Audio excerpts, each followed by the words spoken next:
lead singer named Justin Moore. We don't do a whole lot of bullshitting up here. We just get up here and play country music.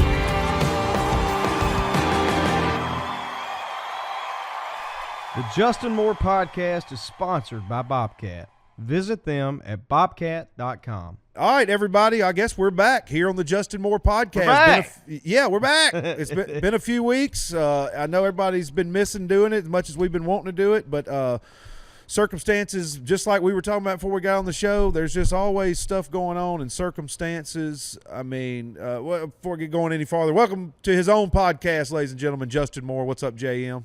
It really is good to be back.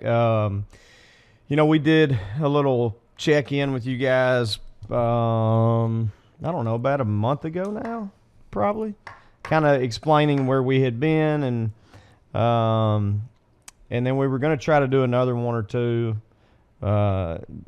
until I came home, which, as you can tell, I'm back home. It's good to be back home. Enjoyed the beach, which we'll talk about, but it's always good to be home. And it just makes doing this so much easier, whether it's, JR being at his house or me being at my house. I mean, when we have the cameras set up and the different things, and it's really difficult to do on the road. And anyway, I had people in and out of my house, and so what we kind of decided is we'll just wait till I get back to the house and things calm back down. School starts next week. Yeah. So. And so we're back for good now. You'll see us every week again. Sorry we were MIA, but quite honestly, we had a lot of time off that we wanted to take advantage of. And along with having quite a bit of time off, we did go and play a number of shows as well, kind of spot dates here and there, and talk about that. But for everybody wondering if we were done with the podcast, not doing it no more, we're doing it. We're going to be back to weekly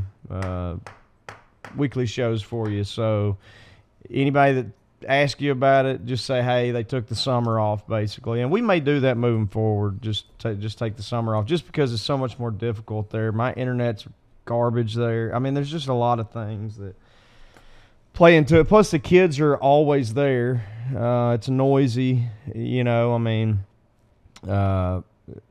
it's out here, I'm in my office, which is separate from the house here, so I can sneak away a lot easier. So anyway, I'm rambling, but good to be back with you guys, and we just figured we'd catch up with y'all today and let you know that. So hopefully you guys are excited about that. But tell your friends who maybe y'all have discussed watching this or listening to this on a weekly basis, and if y'all are talking and one of you hears this and the other's going, when are they coming back? Fill people in. Yeah, for sure. Yeah, and not to mention in between all that too, just playing homeowner in the summertime in the South. Good Lord, I feel like all I've done is do shows, cut grass, advance a show, go do a show, come home and cut grass. You feel like you own a lawn care business, or you should. Sweeping water out the driveway, sweeping water out the carport. I mean, it is just rain. Y'all had a lot of rain too, didn't you? I mean, every day. We haven't. It's like my granddad used to always say, if you got too much or not enough, you're always going to have one or the other. If not, if it wasn't that, the grass would be dead. And but yeah, we've had a ton, man. And that's all. And, I don't know if anybody on Instagram, I put a picture up. I actually, my riding lawnmower broke down, and I pushed it a few times when it was in the real heat wave a month or so ago, 101 every day. Man, it's not that much, and I know it could be worse, but man, that was brutal. So I finally had to get my lawnmower, but I don't have a trailer right now. So I George Jones'd my lawnmower over to my buddy's house, like 2 miles from my house, on the sidewalk on my John Deere. And I tell you this, you think your lawnmower is going pretty fast in your yard because you can scoot around, but when you get out on the open road, you ain't going very fast. It took you like 45 minutes to go 2 miles. And I had to go over Fort Morgan Road, which is a busy road right by the Rouse, so it was touch and go. I bet people were going, look at this hillbilly. Yeah, well, I tried to blend in. The city people were on their, badass zero turns, Bobcat zero turns and all that stuff jumping around. So I just kind of felt like I was like, oh, I'm with them. And I'm like, oh, my little piece of crap John Deere, old little lawnmower, half broke. But anyway, hey, shout out to my buddy Eric Porter. He got my lawnmower rocking. I'm riding again and just having to push some, so that's good. But yeah, I say all that to say, yeah, we've been busy with homework, trying to have a little vacay in there. I know that was what I thought when I was thinking about this show. I was thinking about y'all getting back home, and I just saw my two goddaughters down here, Emily and Charlotte, before they went back to school. Sharice gave them a haircut, and they're like yours. I call them all little sunshine babies, little beach babies. Yeah. They got that little tan glow. Everybody's been out in the sun playing. Everybody's dark. Everybody's about tired, ready to go back to school. Getting there, everybody's starting to get excited for school stuff and seeing their friends and all that fun. All the parents getting ready with the pictures and all the fun stuff. So I know you're and it does make it a lot easier to be at home and for y'all to get all that stuff going. And school looks like you said, school starts next week, so y'all will be back on your more normal routine. Yeah, it's just easier. For the rest of the year. It's easier to do these types of things when you are in that routine. Right. I mean, well, it's even like the radio show when you're on the road. Yeah. Sometimes if we have technical stuff or something breaks and you don't have a backup, it's hard unless you've got your resources. Well, yeah, for example, and I've done the radio show since late December of last year, so 8 months or something like that. Yeah. And this is the first time this has happened. So when I got off the bus at home Sunday, you stayed the night and flew out. Yep. Oh, and that's a story in itself. You got to fill me in on, but. When I got off the bus Sunday, I had all three girls. As you know, they went on the road with us. We'll talk about that too. But anyway, I forgot my little suitcase that I have all my radio equipment in it. So for those out there who don't know, and I didn't know until 8 months ago, if you do a radio show remotely, you jump on what's called a tie line, which it allows you to sound like you're right there in studio, and it doesn't sound like you're on a phone. But it's like this. It actually is archaic-looking equipment, to be honest with you. It's this huge board thing, but it looks like something out of Back to the Future or something. But anyway, I forgot it, and so that forced me to have to drive in and do the show from there today. There is an app I can use on my phone, but it doesn't work that well. But anyway. So it's on the bus? Yeah, so it's on the bus. So to your point, traveling around doing this, and it's just – and normally I just leave it set up right here and I never move it. And right. Same with the podcast gear. Yeah, it's same with the podcast easier. stuff. Boom, it just sits here plugged in. Yeah. Yeah, hit record on this and camera, boom, done. And so anyway, but – that's another reason. Then the good thing. Well, I mean, I don't know if it's good or bad that the show didn't work out. Before we started recording today, we were talking about it's a good thing for us for those reasons. Yeah, well, then you wouldn't have had your suitcase if your bus wouldn't have been there the whole weekend or next week. If we'd have been on a loaner bus. Well, so we got a call, and I guess as this airs Thursday, this will be the day the show's going to happen, and so hopefully they've got somebody to fill in, and I don't know who it is yet, or I'd announce it on the show, and I hope everybody in West Virginia at the fair makes it happen or has a good time and they make it happen and something happens, somebody can come through. We were going to do it. So this is what happened. Cody Johnson. This is good inside baseball too. We try to fill you in on stuff. This is the kind of stuff that happens all the time in our world. Yeah, and it's public knowledge because they put out. He put a statement out. Yeah, Cody Johnson was supposed to play the show. Our buddy. I mean, I don't know if he's been on the podcast. We've talked about it 100 times. That's our people though. Yeah. Cody's our people. Cody and Jackson and that whole bunch, Noe, that whole bunch, that's our buddies. So anyway, I guess something happened. Somebody in the camp's sick. I don't know. I hadn't heard. I just saw what everybody else has seen. But so they had to cancel their weekend. They were supposed to play at the West Virginia State Fair Thursday. Well, we were off Thursday, so promoter calls us, see if we could do it. This is yesterday afternoon, which would be Tuesday afternoon. And it's a promoter who we love that we've worked with for absolutely. Shout out really my entire attractions. career. Yeah. Yeah. So so we scramble to see if we can get everything together and we can make everything happen. and we don't get the final okay until this morning that we can go ahead with it. So once we start trying to get everybody in place, we realize Justin's bus is in the shop getting a new bearing on it and something done on the generator or something. It's supposed to be, we didn't know we had that show, so our driver just had it prepared to be picked up Thursday morning before coming to get Justin for the Friday show. Our other one of our bus drivers lives in Mississippi, so he just got back from Nashville, so that changed his schedule. Well, I guess multiple. 3 of ours, I guess. Yeah. You're right. Well, and then Brian's in Jackson. Yet he had stayed in Nashville with Mark on Sunday because Mark was in town. They stayed and did something, so he didn't get home till that morning, Tuesday morning. So, and then Robbie that drives the crew bus lives in North Carolina. So we're trying to move that. And Tim, our truck driver, was somewhere up near Toledo where we're going to play our show on Friday night. And he lives in Virginia, correct? He lives in Virginia, correct. And he was, we're all Indiana. We're all spread out. Yeah. So he was going to try to get to the gig, and hopefully, and I don't have any updates on that. Jackie, his wife, who we love dearly, something happened with her dad. I think she's okay. I don't know exactly, but something happened with Jackie, and he was going to have to go home and check on her.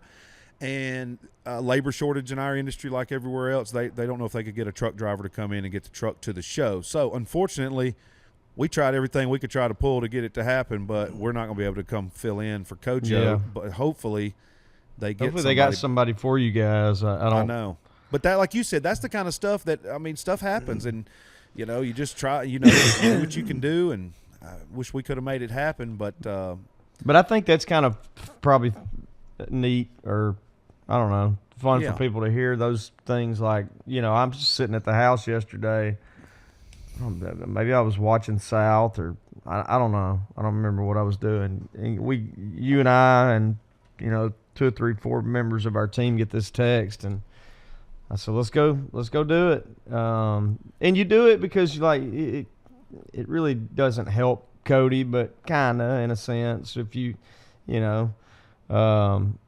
and it helps the promoter. They're trying to find somebody kind of in the same vein as Cody, and we're kind of at the same level, if you will, and musically we're similar, and fan bases, I'm sure, predominantly the same, and same people. And so you try to,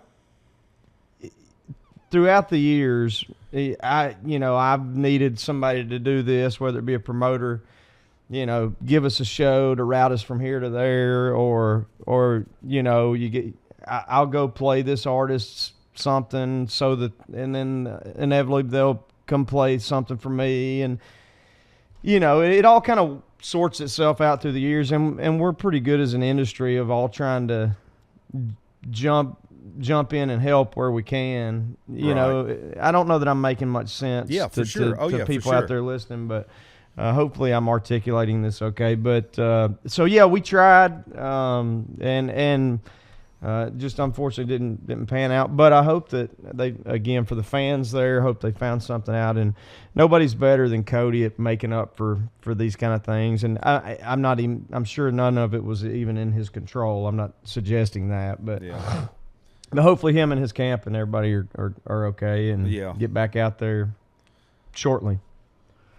Yeah, for sure. And that happens all the way through. Like you said, that even as far as, like, if we were off and somebody's bus driver didn't show up, or somebody's guitar player needs to fill in because they're a family issue or something. Everybody tries to, the circle of your friends out there on the road and stuff, everybody tries to help and do stuff. And like you said, you got to have these promoters, because without them they don't have shows. Without shows we don't get to go make any money, and without artists they don't have anybody to promote. So we all have to work in the same. And then the venues and the even cities like, and the fans, everybody. Somebody was opening for us recently. Was it Gary Allen or somebody that? It was Cagle. Cagle. Wow, that was a story. Talking about a fun, and we could go on. I don't know if we can tell them all on here, but yeah, Cagle's still kicking, boys and girls. He's rocking. He's a rocking. Trip now. He is. I tell you what, we need to get him on just for him to just go off on some stories. He's one of a kind. He's one of a kind. We're talking about Chris Cagle, for those out there who may not have caught that. He's a trip. You can maybe give some of the some version of some of the stories he gave you because you talked to him a lot more than me.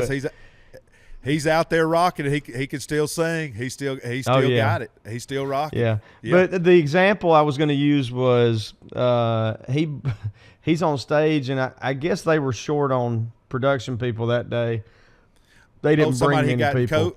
Somebody had gotten sick or something, I think. And he broke a guitar string during the middle of the show. Well, you don't have, obviously, as the artist, you can't change it and stop the show. And so our guys jumped in and helped. And that's just a small little example. But we all kind of look out for each other in that regard.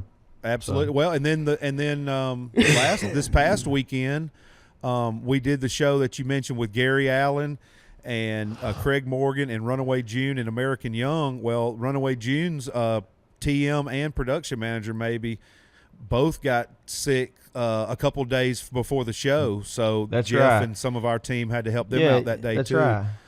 You had to pretty much help tour manage that day. Well, we just helped get them with that, and it worked out good. It was that day all a bunch of great people and great camps. I mean, you talking about Craig's people who are great, and Gary's outfits pro as they've ever been, and the Runaway June girls are pro, and American Young. So it was an easy day on that. But yeah, you just never know. People have to fill in these spots. You just got to have somebody in these spots to do certain things for shows. And yeah, it's good that everybody can jump in and do that stuff. But that was unfortunate. A good. You just hope everybody's okay, in the long run. Yeah, that's the thing. Hopefully, it's nothing major, and I'm not suggesting it is. I don't think it is. I don't know. Just throwing that out there. Hope well wishes toward those guys, but like I said, man, good to be back home. Yes, sir. And that's some of the shows that we did. I'm trying to think of some of the other really good ones that we had. That was a great show, man. Yeah, that was. You talk about two guys that I've loved their music for forever. And it's like, okay, you go out and follow these guys. Good luck. If you'd have told me that 10, 15, 20 years ago, hey, these are two guys that, I'd have been like, you're out of your damn mind. I don't want to go on after them. But getting to check out their shows, and we got to catch up with Craig, who's just, there's not a nicer guy on the planet. We need to get him on here. I need to text him. I'll try to do that today while I'm thinking about it. Maybe next week we can get him on, since we just saw him. Right. And but there is just not a nicer human being on the planet than that guy right there. And I don't know the other two groups that well, but they sounded great. Gary I don't know well. Certainly been around him and have made small talk, but nothing major. But you kind of mentioned with Gary, like he's pretty swagged out, man. He's got that swagger to him. It's pretty swag. cool. Oh yeah, he's rock and roll. And I've same thing. We've spoken a few times, but he's one I don't know well. But I know people. We know mutual people. Tucker, our drummer, hung out with him after the show and stuff. And he's super cool. Terry's hung out with him a few times. Said, yeah, he's super cool. It's never worked out that way. I don't think. Yeah. I think the last time before this show I did a show with Gary Allen was when I was with John. Years ago, like 12, 13 years ago, we opened at like Council Bluffs, Iowa or something for him. So I don't think I've done many shows with Gary Allen over the years. But yeah, and his band was so good. They're really good. And he just had that cool, it's a different kind of swag, but it was great. It's more rock and roll, like you said. Yeah. It's and he's got a different sound as music too. You know what I mean? Yeah. So it's great. Right. Great yeah. show. They were great. And then last time I was with him playing, we were on. I think John was on this tour too, but a later version of the tour or different dates than me or something. There was a tour that country package tour, the I don't remember what it was called. It was a Kingsford charcoal tour. Sponsored it.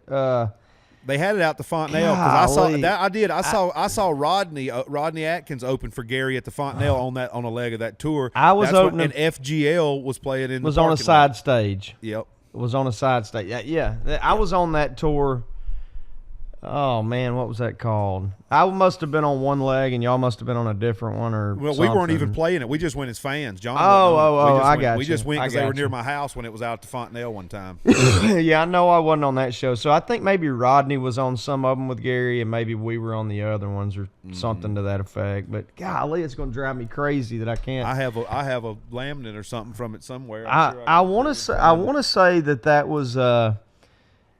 They had started it like as a rock package or a rock tour. They had done that, and they wanted to do a country version of it. And this was maybe the second or third time they tried it, and it was really. I mean, it was fun. Crowds were good. It was. That night the Fontenelle was rocking. Yeah, it was good. Yeah.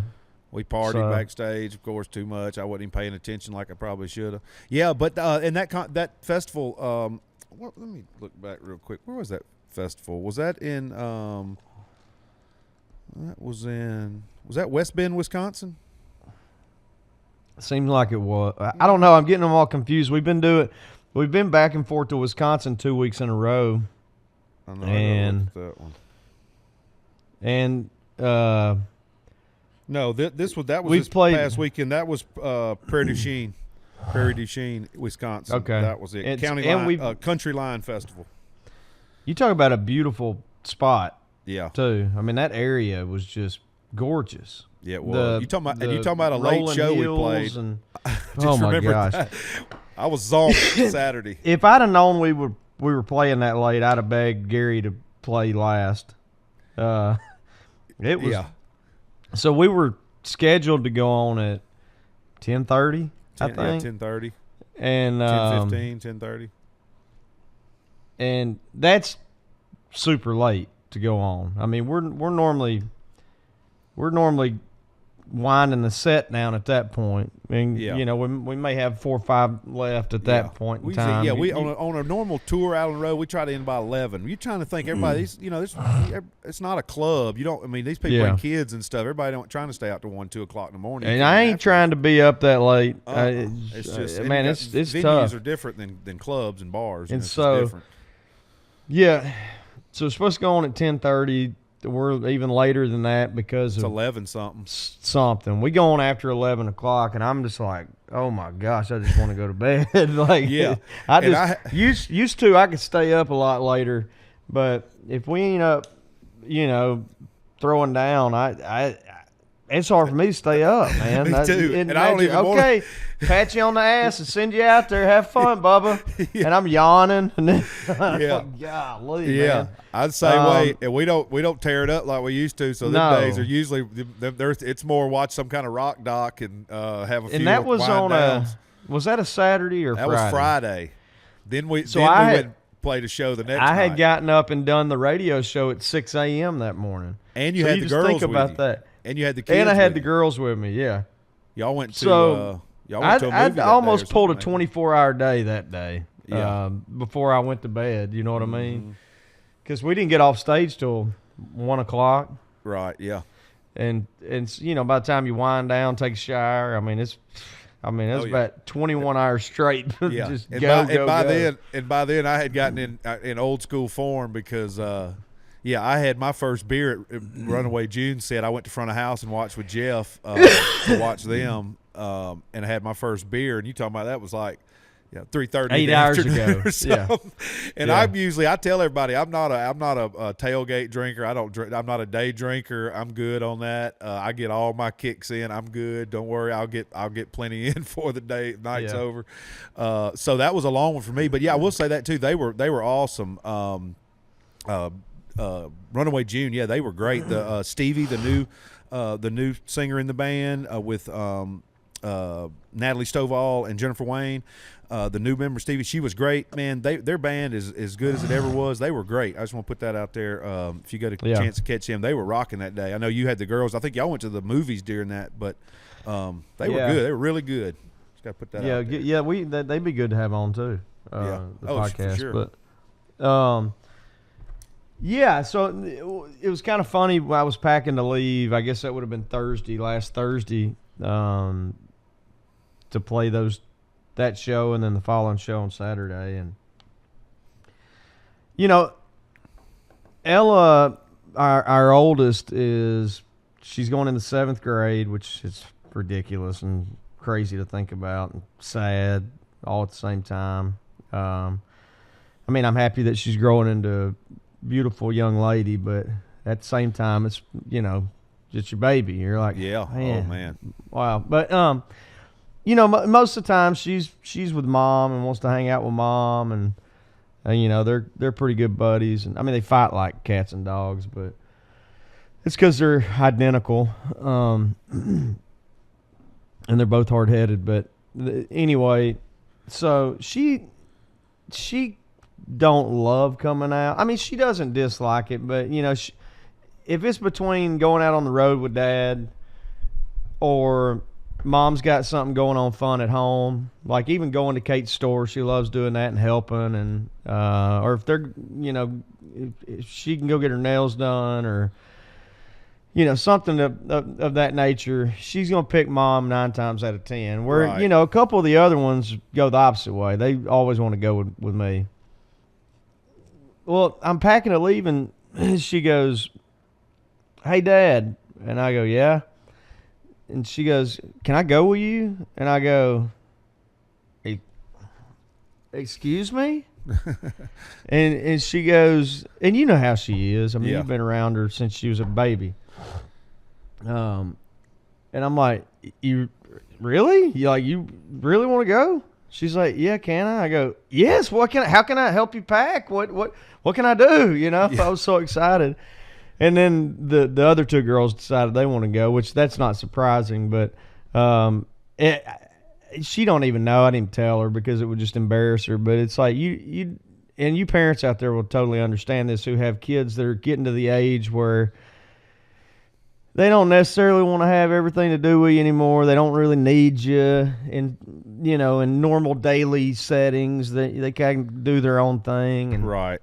She's kind of gotten to that age, but it makes you feel so good. It's just, I felt like warm and fuzzy inside, and I didn't even ask her to go, because I'm used to going, I would, but so it was pretty neat. So yeah, all 3 of the girls end up going with me, and so Friday we went and watched a movie.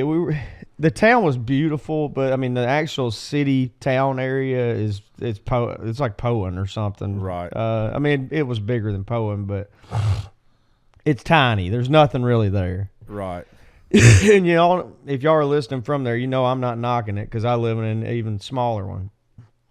But so it's funny. We go to this movie theater to watch Minions. It's the new spinoff of Despicable Me for parents with little ones out there. And it was good, but we get there and there's like 3 or 4 rooms, meaning like screening rooms or whatever. And it's just one level.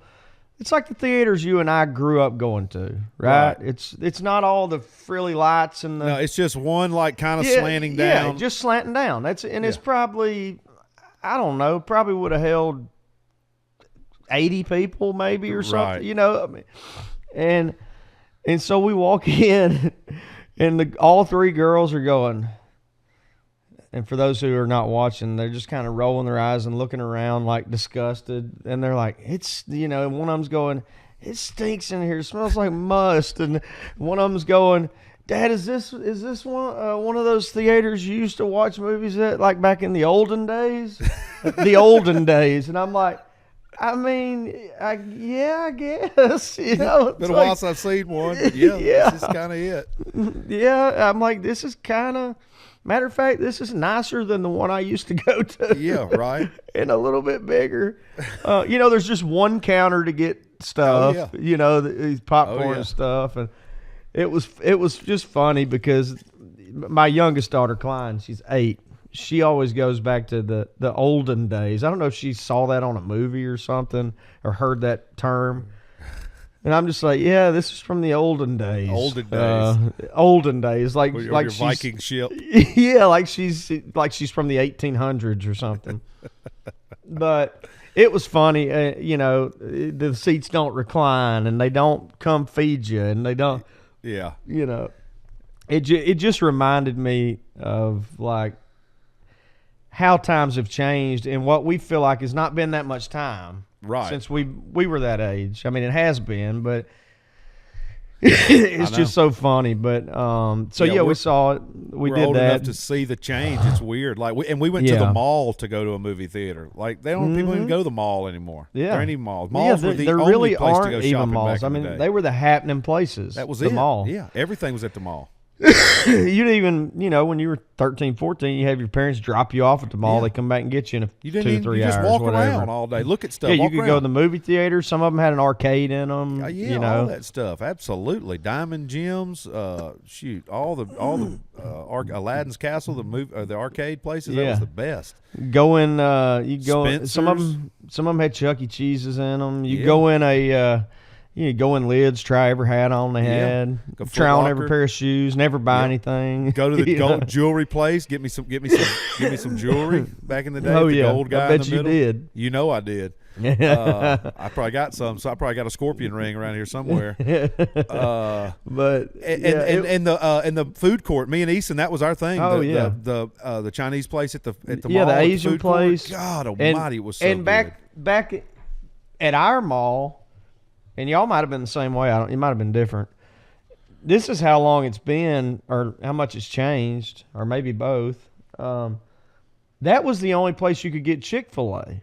Was in our mall. That was literally the only place. And I remember going, man, that chicken place is good. I mean, you didn't really know what it was, or I didn't. Yep. My brother, but that was every his time thing. you would go to that place, that's where we went. And Jamie's your age, y'all about the same age, and that was when I remember us having to go pull in the mall and go in just because Jamie had to have that chicken sandwich. Like he wasn't going to have nothing else. He wanted that. It wasn't no drive-through. And for me, my favorite was right next to it was the Orange Julius, because I love a smoothie. I used to get the Orange Julius, which was like a smoothie drink back in the day. It was just this orange smoothie thing. That was the only place. It was in the mall only.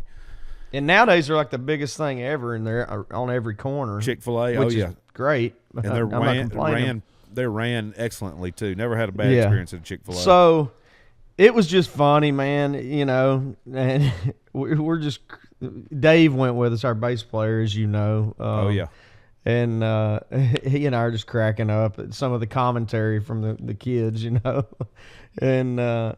So anyway, and Dave's been to a movie theater like that. He's from Penn Hills, Pennsylvania. Yeah, he's been to one. 40. That's Penn Hills, probably outside of Pittsburgh. Probably got that same movie theater still too. Probably, yeah. And so it was good. And then the next day, it was actually kind of rainy and cool, windy. South Dakota, Sioux Falls, South Dakota. But we found a zoo and went to the zoo and. It was not the greatest of zoos, if I'm being honest. It was fine, but we went through the entire thing in like an hour. Like our zoo here, you take half the day, or whatever. But it was good, fun, get outside. And then we were playing a fair that night, so I took the girls out and rode rides and played games. And so they're having throwing a fit to play this game where you can win a goldfish. Is you got to throw the ball it's a ping pong ball. You got to throw in a tiny little jar full of water. They're set up everywhere, and it always bounces off, and nobody ever wins, right? All three of them won. So we come back to the house with 3 goldfish, and Kate, needless to say, was not the most happy person on the planet. But I'm like, well, they won them. What are we supposed to do? Yeah. Don't feed them milk like I did. What did you did y'all get something for them? Did y'all get an aquarium for them or something? Or a little bowl? Not yet. I mean, they all came in their own little one. Yeah. So we figured we'd see how they survived, and if they survived a week or so before we went and spent crazy. Money, But, see if the kids just forget about them. Yeah, because one of the ladies at the fair, she's like, I said, yeah, Mom's not going to be thrilled with this. And she goes, you'll be lucky if they make it through the weekend. But I think we're 3 for 3 still as of now. That's funny. Yeah, I know they had a good time. Every time y'all would come off the bus and come back on, they'd have more crap, just more pink or just more different stuff. Just ridiculous stuff. But that's fun. I walked too. I got a bunch of fair food. Me and you talked about. We both had fair food that day, and might have been the best French fries I've ever eaten. Ever. I watched the guy. He soak them, throw them in the thing, a little press down, right in the fryer, a couple minutes, salt, big old thing of rough salt all over them. Boom, there you go. Hey, we're perfect. Great. Yeah. Yeah, that was South Dakota. Hey, and another one, while we're talking about shows, we got to talk about is Little Rock show. I know it's been a few weeks now, but it was good to get back to hometown, I'm sure, see everybody, and play for a big house. And at home, it was hot that day. And, that was in if you guys from the South, I guess it was probably not only the South, it probably the north of us too. Oh, it was everywhere, yeah. I mean, the heat wave we had, I don't know, 3-4 weeks ago. Oh, yeah. 2-3 weeks ago, whatever it was. I mean, it was just blistering hot. I mean, that day, I talked to people up in Boston that was 100 degrees in Boston for a week and stuff. Yeah, it was all over the country that week. Yeah, it was like 105, 6 here, something like that. We weren't here, thankfully, but that day we played here, I think it was right around 100, maybe just like under, 101, 101. Or just up. And so, God bless those folks that came out. And I was talking to my parents after the show, and just, I'm like, was that all right? Was the show? I felt like I was lazy. Like, I think I even told you, I'm like, I don't feel like I had any energy, but I guess I didn't, because even at 9 o'clock, it was 90-something degrees, Yeah, it was brutal. So, and the 2 nights before that, we had played in Tulsa and out in Kansas. River Spirit Casino in Tulsa. Fortunately, they were indoor, both of them. Both those indoor, but and that's a cool spot. But they were indoor. But then we go to Little Rock to play that Saturday show, and it's outside at the amphitheater, and we're down by the river, so you're kind of in a bottom where you're not getting a lot of breeze. It's muggy because of the river. And they had a big beer and wine festival. I can remember that day. Yeah, I remember half of our backstage buddies, Basil and all them, piling in. We just left the thing festival. Y'all come up here. I'm like, I'm good. I'm gonna hide in the air conditioning until showtime. But it was a great day. It was a lot of fun. I got to see a bunch of your family that I hadn't seen in a while. I got to catch up with them, see a bunch of the friends that I don't see all the time. Got to see your boys from the morning shows. Got to see Roger. So, I saw Roger. So, the rest of it didn't even matter if I saw anybody else. Yeah, it's the first time I'd seen him in a while, because I'd been at the beach, Yep, that's true. So it was good to see him. Our podcast guest, buddy Heath Sanders, opened the show that day. It was good to see him and his band. Casey, his guitar player, who's a good buddy of mine. I remember he wore a long sleeve black pearl snap during the show. When he came off, I swear it looked like somebody. It was so soaking wet, like worse. Like somebody just sprayed him down with a water hose. Yeah, it wasn't like tight, skin tight. It was kind of loose on him. He doesn't wear skin tight. He wears kind of baggy, and it just looked like it'd be just like he had jumped in the river and got up there. And then Mike Ryan, who I'm a huge fan of. Mike Ryan, he's from Texas, but I've been a fan of his for a long time. He was direct support slot, and they were great. And the sun was going down as they were playing, but it was still hot. It was brutal, but it was starting to lay down by then. And then, like you said, it was dark when you started, but it was still 96. Yeah, it was just. So thank you to everybody who came out. I don't. God bless you, because it was brutally hot. So. Yeah, and it was good. Next year we'll get blessed with some nice cool summer weather. We'll figure another date out to do it, and it'll be maybe we'll get a little cool break. But that was brutal. Yeah, talking about I mentioned that. Yeah, I was on another podcast, Boots and Whiskey podcast, with my buddy Jim a couple of weeks ago. And he's in Boston, and I was talking to him, and we were talking about, it was like 100 degrees there for a week or so straight. And half of those people up there don't even have air conditioning because they don't need it most. They don't that's right. I didn't think about that. They're worried about heat. So a lot of stuff, and he said it was just crazy up there because they're not used to that kind of stuff. So in other places we had talked to people, it's just wild, man. It's just you never know. And then we talked to people in Tulsa that were from down in Texas, and they were saying the same thing down. You kind of expect it, but they were even saying, no, this is hotter than normal. And you and I got lucky because we were on the coast, which gets a little buffer from the extreme. So we we dodged it a little bit. I don't. There was a lot. I don't think there were many days. There were certainly some when we were down there that were in the 90s. I mean, if it was like 90. I mean, most of them were 80s where we were, which was awesome. I mean, you know, I mean, it gets hot, don't get me wrong, but it's not like this to me. I mean, and then pop-up thunderstorms, all that stuff. Which but yeah, that was fun. It was good. It was a good show. It's all the to Heath and Ryan, that was great. Great time in Little Rock, getting to see all, you know, the whole bunch, and I laughed. Boy, that was a good one. Yeah.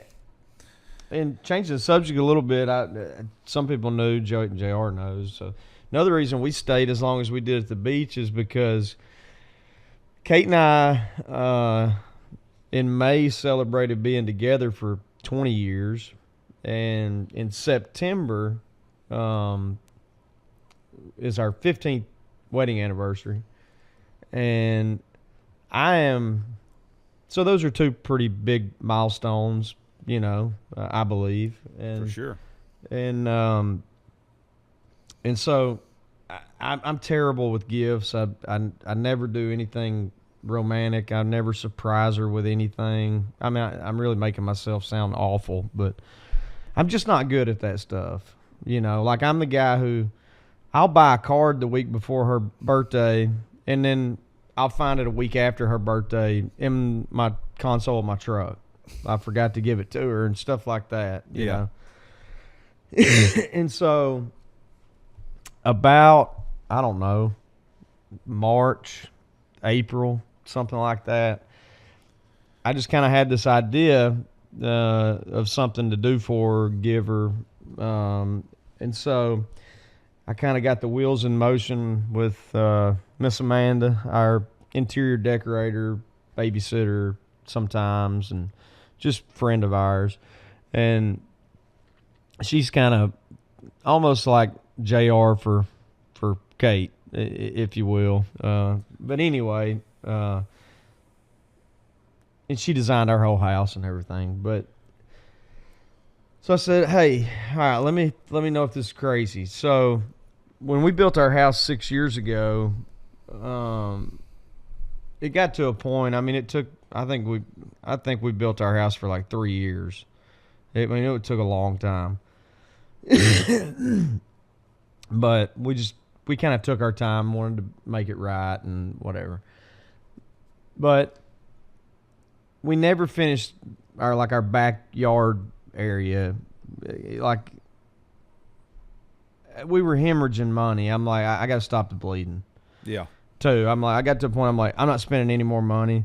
I'm tired of people being over here working all the time, because we had already moved in, and I'm like, it's enough. Enough's enough. I'm done, and we'll finish it later. Well, fast forward 6 years, it still looks like it did when I put the kibosh on any more money being spent.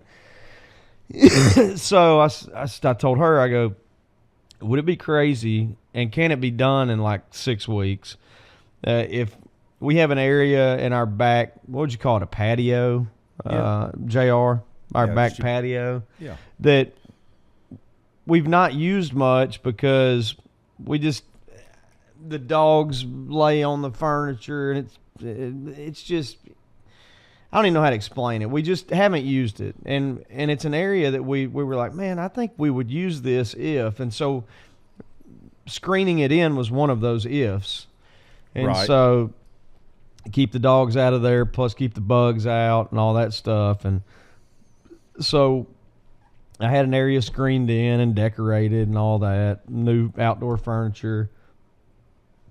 And then we had designed an area by our pool that was going to be our outdoor kitchen type area. And we had never finished it out. We had plumbed it for gas and water and that kind of stuff, but we had never finished that either. So while we were gone, I had all these things done.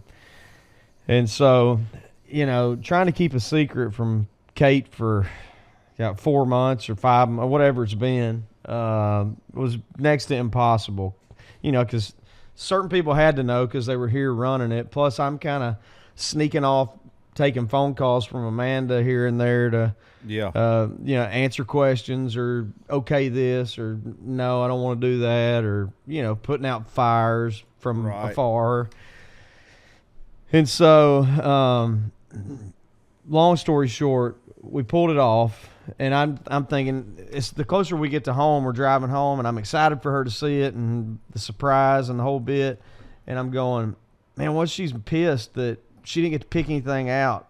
Like, hopefully she likes it. And which I felt confident she would, but I just made all these decisions about our house without her. I mean, I kind of had in my mind what I thought she wanted because of conversations we've had. So, but anyway, she comes out and sees it when we get home, and she was so surprised and shocked and excited that she started crying. So I was like, okay, thank God, yes, we pulled it off. It was a success, and we've been out there about every night. So it's been nice. Maybe I'll last another 20 years because you finally did something.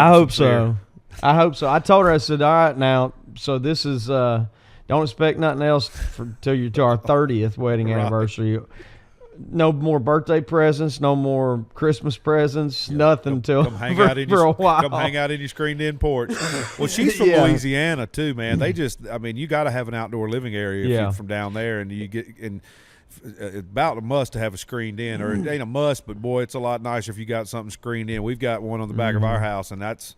If we're outside, that's 90% of it's in there. So I know y'all will use that area a lot now, which you didn't used to not. It basically was for all the animals to just destroy and pile up and eat and chew and chew up, bring all their get disgusting. Bring all their trophies they find from the yard or wherever over to. Yeah, exactly. Bird heads and whatever. Animal bones, carcasses. Your nice bushes or something from around the side of the house, just drag them out. No, you're not even embellishing. a whole potted plant just drug around. So now we have a door on this area that locks, and they can't get in it. I bet Johnny and Jude just stand there and look at the door. They're just like and so Fancy's confused, just bouncing man. Let them in so I can come in too. Because they want to be in the mix. That's too funny. Well, I'm glad she liked it. We didn't even talk much this past weekend. I forgot to talk about it. About the revealing how it went, so that's good. And you had some stuff done to your house too, but you had to do it while you were there. Oh, yeah, still. That's what I was going to tell you again. You're so lucky that you did it. We didn't expect it. We got the ceilings, we had popcorn ceilings all throughout our house. We had our neighbor who, shout out Ken Woods, who does painting and stuff. As I'm looking out the window, storm's picking up here. We got them to come. It's stormy here today. I know, and it woke me up at 5 o'clock this morning. It stormed so hard, but they got the popcorn ceilings down, painted our ceilings, and painted the walls in our house. I didn't think it was going to be like October. I thought maybe we'd do it while we were gone to do the show in Mexico or something. We'll just maybe when we're gone would be ideal, like you were trying to do. But something happened. He was like there the next day after we just said, yeah, let's do it. And then so they were here all last week, which I appreciate them, and especially nowadays when it's hard to get anybody to show up for anything. No kidding. But then back and doing touch-up. Yeah, yesterday morning, same thing. 8 o'clock, and I know that's 8 o'clock's late for some people, but for me, I've been for 20 years on the road. I've got to be up till 2 or 3 o'clock, so 8 o'clock's early for me, unless I'm planning. Especially this time of the year, because this time of the year I don't try to switch back and forth. I try to basically stay on road mode even at home for the 2 or 3 days in between travel, because you can't change your eating schedule and stuff in 2 days. So I just eat at home. I eat at noon, 5, 11, same as on the road, and kind of sleep the same. But I do the same thing. Yeah, this time of the year, earlier in the year, I try to bounce back and forth, and I'll fight a little bit. But this time of the year, we're kind of getting, you're on the downhill side of the year. It's kind of like I'm just going to go like this until we're done, and then I'll switch into full, a whole different routine once we're off the road at the end of the year. But Ken was over yesterday doing the last of the touch-up, so it looks great. I appreciate him. But yeah, it was. So after you do that, do you have to paint the ceiling also? Yeah. You scrape them, then you mud and flatten and clean and do all that, then paint the ceilings and then paint the walls. I bet it looks great though. Yeah, it does. It's fresh. It looks new. It's nice. But then, everything's got dust on it. Now we're vacuuming. I spent all day with the shop vac yesterday, probably 6 hours with a shop vac throughout different parts of the house, having to move the furniture back, wipe the furniture down. They cleaned up, but it wasn't like a spotless job. They just got everything up. So now we got to go back and do it. So do they cover everything with like visqueen? Yeah, they cover everything with plastic and tarps and stuff, and they put stuff, paper down to walk on. I mean, they were as careful as they could be. I forget. Do you have carpet? In the bedrooms, we have carpet. The rest of the house is hardwood and tile, but in the bedrooms, we have carpet. Because it would seem to be easier to clean it off the hardwood and tile than it is the carpet. Right, it is, and we're actually going to put different floor in the bedrooms at some point this year. So I'm kind of like, I ain't even worried about it. Let's just get it cleaned up till we do that, and we'll clean it all up at once. Let's just get it livable again. Right. Wipe everything down so dust isn't flying when you turn the fan on and stuff like that, and knock the dust off the TV and stuff. But that was the thing too. It's a fully, it's the house full of stuff. It wasn't a new house, or it wasn't like we were about to move in and we hadn't moved our furniture in yet or nothing. No, it was all of our craps everywhere. So they did. It was cool. But yeah, got all that done. Which glad to have it done. But yeah, definitely. That's my sleep up and some of that stuff. Not ideal, yeah. Not ideal, no, but it's done. And then, and Sharice's same boat here. Sharice's stoked that we got it done. So, makes everything better. Happy wife, happy life, No doubt. I was thinking about we need to take a break if you want to at some point, but I needed to give a couple shout-outs. Let's do a break. We'll come back, and then I've got a couple shout-outs we'll do, and I've got a couple fan mail we can go over. I need to go find some chapstick anyhow. There you go. All right. We'll be right back here on the Justin Moore Podcast in a few minutes. Until then, remember to like, rate, subscribe, tell your friends about the podcast, leave us that 5-star review if you can, spread the love. Hit us up on Instagram, Twitter, any of that social media where you interact. I'm at JR the Handler. That's at Justin Cole Moore. This is on YouTube. You can go on YouTube, on Justin's YouTube channel, and watch this show. Anywhere you can find podcasts, you can find us. Thank y'all for supporting the Justin Moore Podcast, and we'll be right back after this message from our sponsors. Today's episode is sponsored by Bobcat. If you're like me, you don't like to sit still for very long. You look out the window and see possibilities. What if I planted a row of trees over there? It'd be nice to clear that trail in those woods. That's why Bobcat equipment is so great. Its compact size, powerful performance, and big-time versatility will keep up with all your ideas for your property. With a few attachments or implements and a Bobcat tractor, for example, you can do big things in small amounts of time. It's perfect for me when I have a break from touring or recording. Take a look at tractors, utility vehicles, mowers, and more at bobcat.com, or pay a visit to your local dealer. Hey, what's up, guys? Justin Moore here. I want to remind everyone out there listening that my wife Kate has an awesome children's clothing boutique in downtown Benton, Arkansas. It's Central Arkansas. So if you're local, come see us at 119 West South Street in downtown historic Benton, Arkansas. Again, that's 119 West South Street in Benton, Arkansas. And if you're not local, we ship everywhere. So you can find us at shopthislittlepiggy.com and see all that we have to offer. All that my wife Kate has to offer, I should say. Facebook, you can find us at Shop This Little Piggy AR, and Instagram, you can find us at Shop This Little Piggy AR. But check us out. It's called This Little Piggy, and see what we got to offer. ShopThisLittlePiggy.com. Hi, y'all. This is Brandon Bing, singer-songwriter and whiskey maker. You're tuning into the Justin Moore Podcast. Visit EasyLiquor.com to grab your bottle of Bangtail Whiskey and join the Blue Collar Swaller family today. Follow us on all socials at Bangtail Whiskey for more news and updates. Now pour Jigger and take this a second ride with us. Hey, gang. As y'all have heard, the Justin Moore Podcast has recently teamed up with Wrangler. Wrangler has been an icon in authentic American style around the world for more than 70 years. With a rich legacy rooted in the American West, Wrangler commits to offering unmatched quality and timeless design. As y'all have heard me and Justin talk about on here, George Strait and Alan Jackson, they're Wranglers. We wear Wranglers too. Its collections are also for men and women, children, to look and feel great, inspiring those who wear them to be strong and ready for life every day. Wrangler is available in retail stores worldwide, including brand flagship stores in Denver and Dallas, department stores, mass market retailers, specialty shops, Western outfitters, and online. For more information, visit Wrangler.com. And you know you've heard it here, and you've seen it on stage, the Justin Moore Podcast. Dang glad to be partnered up with Wrangler because we're big fans and have been for a long, long time. Can't go wrong with a nice pair of Wranglers, y'all. I wear the Wrangler Retro. Justin wears the black one some. It's my go-to. I get mine at Academy. So if you're around an Academy or just about anywhere, you can get you a pair of Wranglers, whether you want to look like George Strait, or you want to look like JM, or you want to look like me. You can get you some Wranglers, and you can do that. Whether you're in North California or South Alabama or Montana, Texas, Ohio, Wyoming, wherever, a pair of Wranglers will get the job done. Long live cowboys and plowboys. For more information, visit Wrangler.com. All right, everybody, we're back here on the Justin Moore Podcast. Just, I don't know if you recognize what I've just popped open is a nice cold spotted cow. Oh, yeah? I got these back off the bus. Did you get yours off the bus? Of course not. We'll make sure you get them Because I'm when an Eddie idiot. I had to get them. when he picks you up. Just, throw them off.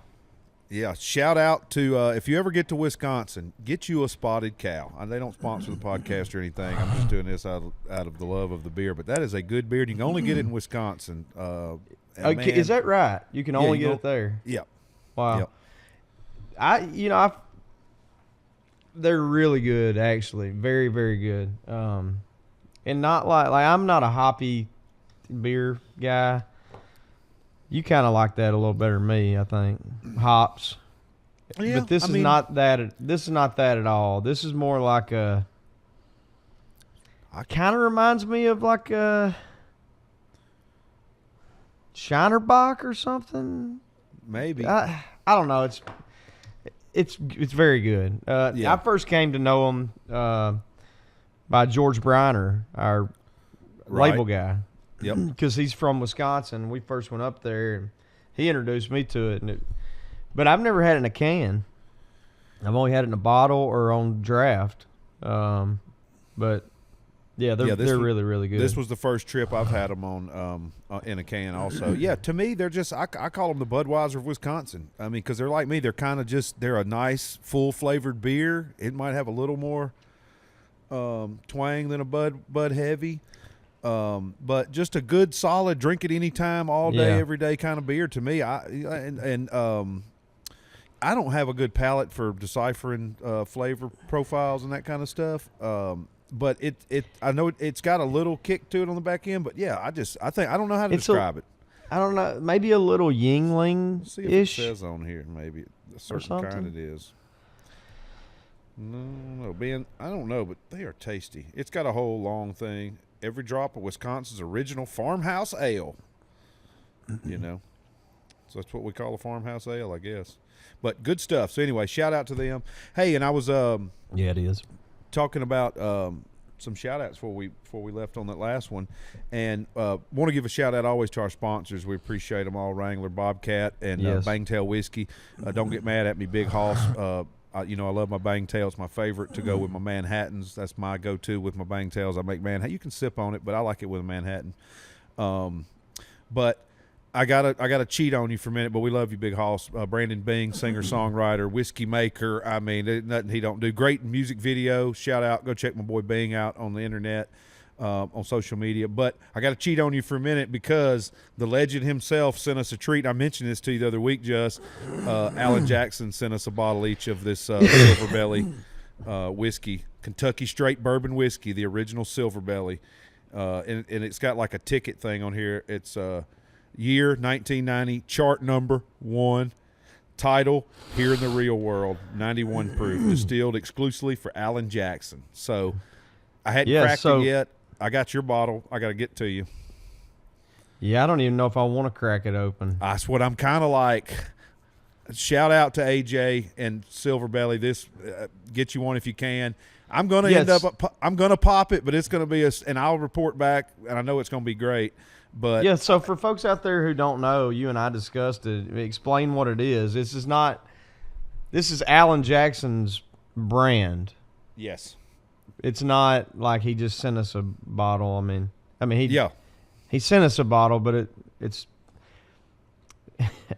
what am I missing? He developed this brand, and it's Right. his own deal. So that's pretty neat. Pretty neat. I'll just read the back of what it says here real quick. Why not, right? It says the story. Yeah. An image defined by an iconic music career. A career composed of timeless songs about life, love, and heartache by a man of integrity with a signature look. Silverbelly, the color of his iconic cowboy hat, a premium spirit distilled exclusively for and hand-selected by Alan Jackson. Every detail of Silverbelly whiskey has been carefully crafted to create a brand worthy of celebrating a career and countless memories for all to enjoy. And it's signed Alan Jackson, established 1958. So that's Silverbelly. Silverbelly's the color of his hat he wears, his felt. It's supposed to be the color Silverbelly. That must be what they call it, yeah. Yep, didn't know that. Makes sense. Yeah, I didn't either. But shout out, thank you. Y'all check that out. Shout out Jacqueline for middleman in that and thinking about us when they were getting this all done, because that's going to be awesome. I'm with you. This might be something like we open one of them together for something at the end of a year or something, celebratory thing, next number one or something, and save one for down the road. I don't know, maybe we can try to score another. But anyway, that's awesome. Yeah, I hadn't cracked it yet, but I'm going to. And, hey, before we took a break, you were looking for lip balm. And it reminded me, I got to give a shout out to one of my buddies from here in my home state of Alabama, up in Estaboga, Alabama, the Estaboga Bee Company, who I tell y'all about how good their raw honey here from North Alabama, wildfire honey is. But they make lip balm now out of the beeswax from them. And he sent me a couple for us, and I need to just get us some on the bus. But I want to give a shout out to my brother, cool. Mr. Justin Hill, and the Estaboga Bee Company. None better. They'll ship it Where's anywhere. it at? That's up near like Talladega, North Alabama, north east central Alabama, up near that way, Gads, out that way, Talladega area. I got you. Beautiful part of the state. But yeah, y'all, and you can order that anywhere. That's the Estaboga Bee Company. I'll check them out on that. And we were talking about podcasts because we know last week we had said, all right, we'll get home this week. We'll get on it. We'll do that. Well, I was listening to some podcasts because I was trying to catch up on some of my other shows that I've been neglecting lately, and I found a new one that is one of our former podcast guests, an alumni of this show, has his own podcast now with his buddy. Oh gosh! Could you take? And actually, I think there's more than one now because I talked to somebody else that said they have one. They're about to have one, maybe. And that's Tracy Lawrence. I heard Tracy's going to do one. I don't know if he has yet. Oh yeah. But I heard Tracy's going to do one from somebody else. He would be great. I think it was our buddy who we have a mutual friend that Tucker went and played golf with was mentioned. Said Tracy's going to do one. Oh, that's right. But there's somebody else that's got one of the characters we've had on here. Not necessarily a musician, but just characters we've had on here. Well, let me think about this for a minute. Who would love just a little extra shot of spotlight on them? Not musician? Not musician. Marty's already got one. Marty's got one. Right. Yeah, I forgot that too. I'm trying to think. It's gonna throw you off if you think about it. He's our buddy. Let's see how I can define this. He's our buddy. He and his wife come to some shows with some of their family. They live out in Texas. He's from Louisiana. He will ham it up in a heartbeat. Oh my gosh. Your whole family likes him.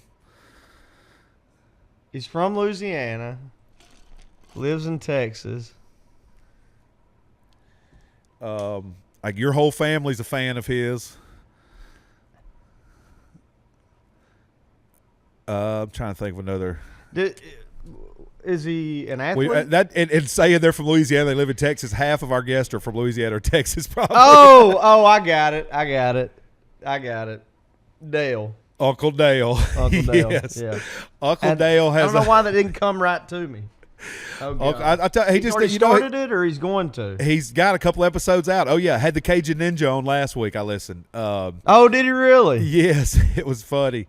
I should have gave. Well, I told you, just somebody wouldn't mind just a little more hint of sunlight or spotlight, and ain't afraid to tell you. He'll eat it right up. Oh yeah, he couldn't wait. But yeah, no. So it's called Dale, Not Dale, and you got to see the picture. It's him and his buddy.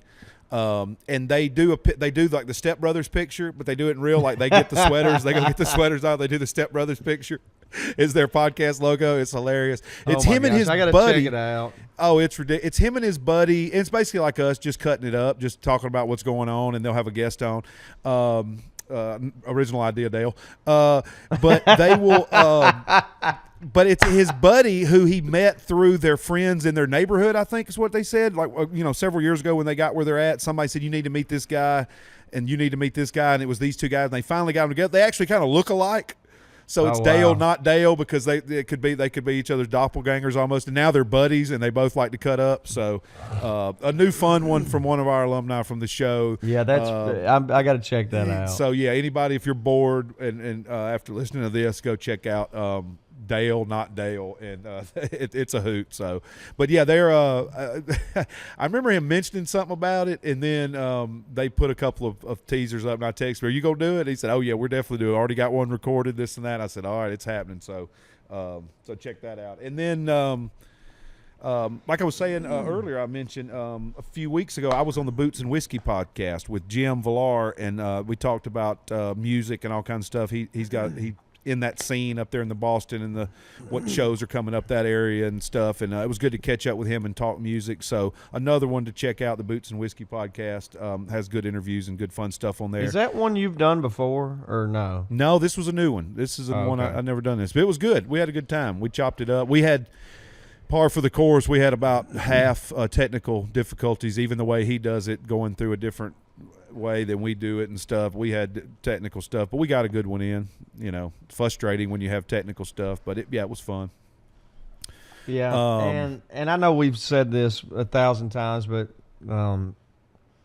we've had a lot of great guests, but we're going to start working on a little harder on getting some more guests and as well. But I know we've talked to people. It's just lining up, and they're like, it's just lining it up, and like I said, we haven't done one in so long that we wanted to come back on by ourselves and catch up. And I talked to Chase Rice a couple of days ago because Chase came and did our our St. Jude benefit, which I greatly appreciate, and so need to have him on. But I texted him the other day because South, like the last week or two, has walked around and does nothing but this right here. Sitting here, drinking beer, talking God, amen. He's got he it. constantly sings it. So I took a video of him doing it and sent it to Chase, and he's like, "Dude, that's awesome. Thanks for sending it to." I said, "Thanks for being such a great influence on my son." Yeah, right. No, I was joking, but he goes, "Man, it's the weirdest thing. Kids love that song." He goes, "I don't know what it is." So I thought that was kind of funny.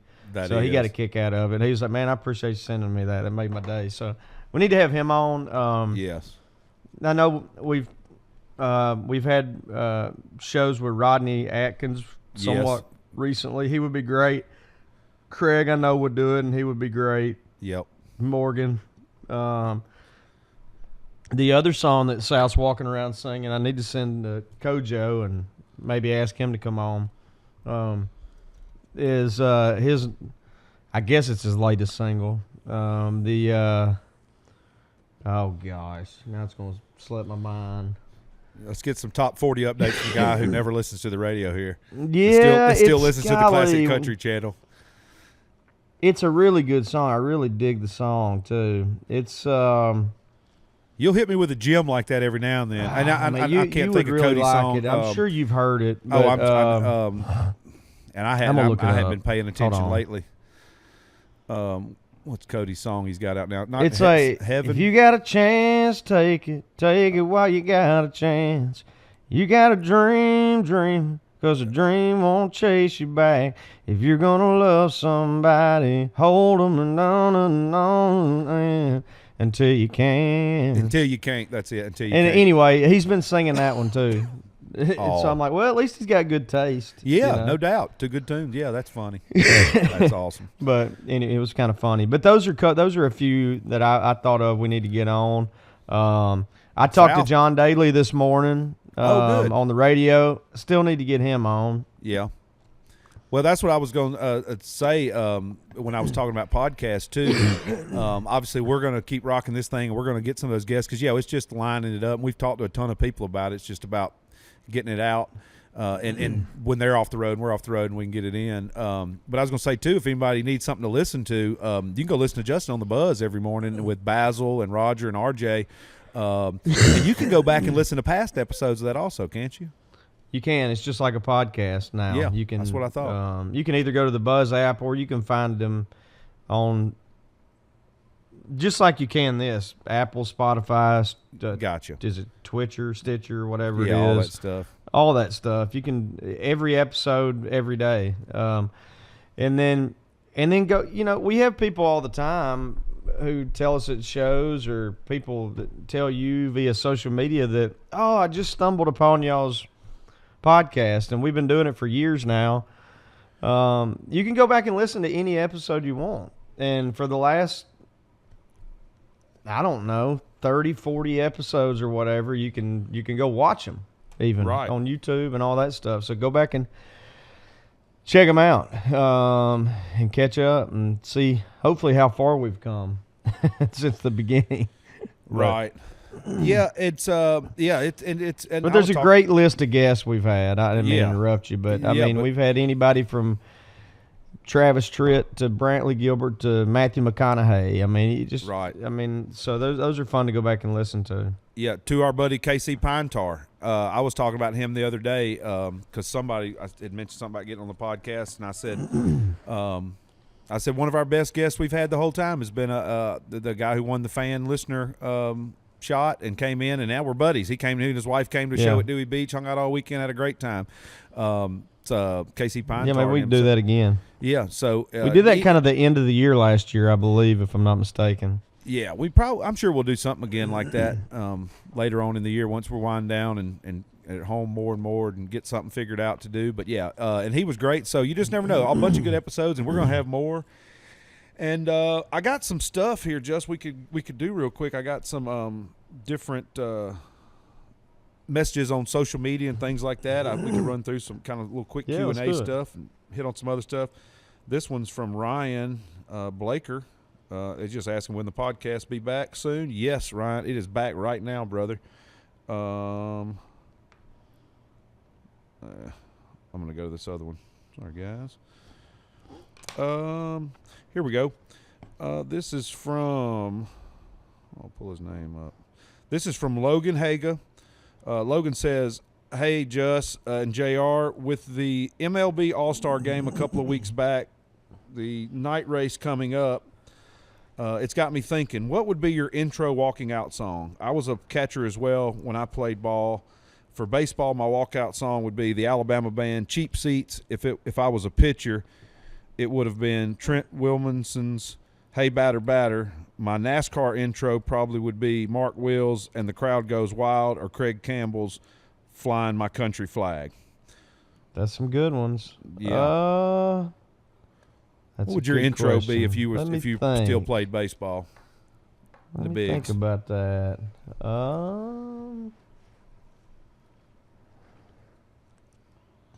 That's a tough one. Man, to pick down to one song. Have to think about it. Yeah. Hank Jr. Hog Wild. That's a good one.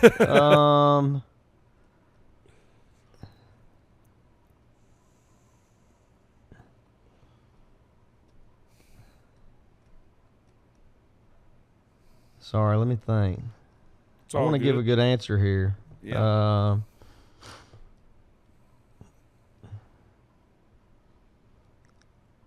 Honestly, I don't know that anything gets me more fired up than Country Boy Can't Survive. I know, get you for all my rowdy friends. Yeah. But the intro, the guitar lick, the Country Boy Can't Survive would fire me up going to the plate. Yeah. Yeah. Yeah. Yeah, that's a tough one. I was just thinking for me. I don't know. I may have to get back to you on that. I want to give a good answer. That's a good one. I don't know. I might have to go with coming out of the bullpen though to answer that one.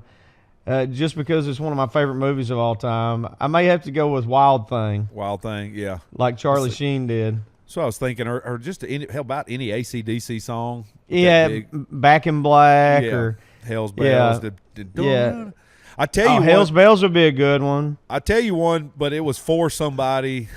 It was specifically made for them, but now it's a song, I guess you'd say. But and I appreciate his contribution to wrestling. I never was a huge fan of his, but Triple H, the wrestler, his coming out song is a song called "I Am the Game," and it's by Motorhead, and it was written for his intro. And Motorhead played it one year at WrestleMania as he walked out. And I'm a huge Motorhead fan. I love Lemmy, Ace of Spades. I mean, it's one of my favorite hard, heavy rock bands. Who's the one that had the and it comes out, I am the game. It's so, it gets, I am the game. Fires you up. Oh man, I'm just thinking about it now. That would be, it's a picture too, because you got that long walk. It could play the whole, like, because Triple H is coming down and he's just, I mean, you can tell he's just about to blow up. He's just fired up. So, and Lemmy's sitting over in shades playing that big bass. He has his mic way up like this when he has to sing at it playing bass, and he never looks at Triple H. It's just like, you think they're really about to go fight, even though it's pro wrestling. Right. But yeah, what was who was it Stone Cold that had the glass shattering? The glass shattering. Oh yeah, that was cool. Or the Undertaker's dong. You know, bell, the dong bell. The other one that I don't know if people remember this song, but they might. And I didn't really listen to this type of music, but I knew the song because our entire senior year in basketball, you know, cheerleaders line up in front of the locker room, and you run out through them to go do your warm up drills. You know what I mean? Yep. And they played every night. While, like, before we opened the door and ran out, so we could hear it while we were doing the rest of our locker room talk stuff. That Down with the Sickness. You remember that song? I forget who that was, but it started with drums, and it was just the drummer was on the toms going,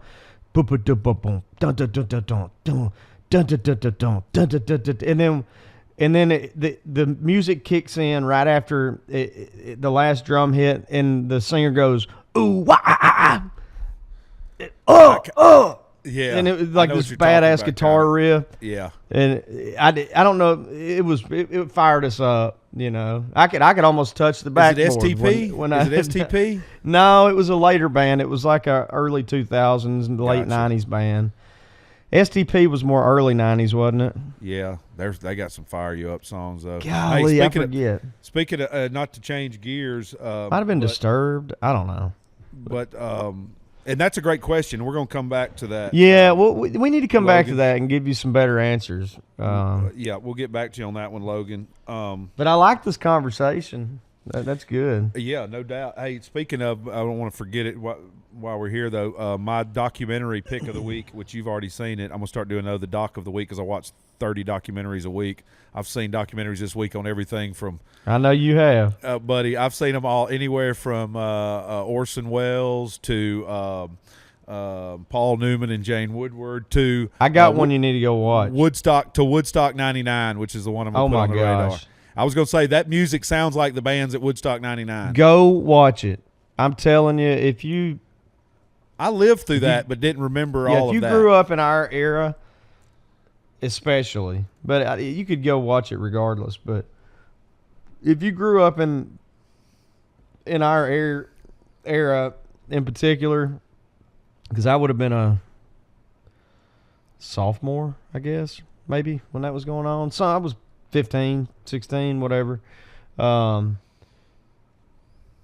telling you, certainly you and I remember all those bands and stuff, even if we weren't really listening to that kind of stuff, and I remember that going on, but I didn't remember all the debauchery. Yeah, I don't know how that slipped my mind. Back I then, you guess. would have had to have known somebody or read about it in a magazine or watched it. They weren't going to over glorify. Just news didn't make the news. But like I mean, it does MTV now. was reporting live from there, though. I watched MTV some. Yeah, but I they don't didn't. It wasn't 24/7 on and Yeah. people playing it up like they do now and all know. that My stuff. gosh, man. Yeah, it was. And because I was, I don't yeah, even I know was how to. I don't even know how to describe it. Yeah, I was mean, it's 19 just- during that time. So like I was in college. I was partying, fraternity, doing my own thing. So and I had one buddy. I've got a buddy Paul who was there, and I've heard a few stories, but I don't even remember him. I remember him telling us it was terrible, but it's hard to put in It's hard to put in your head until you see the footage. When you watch this documentary,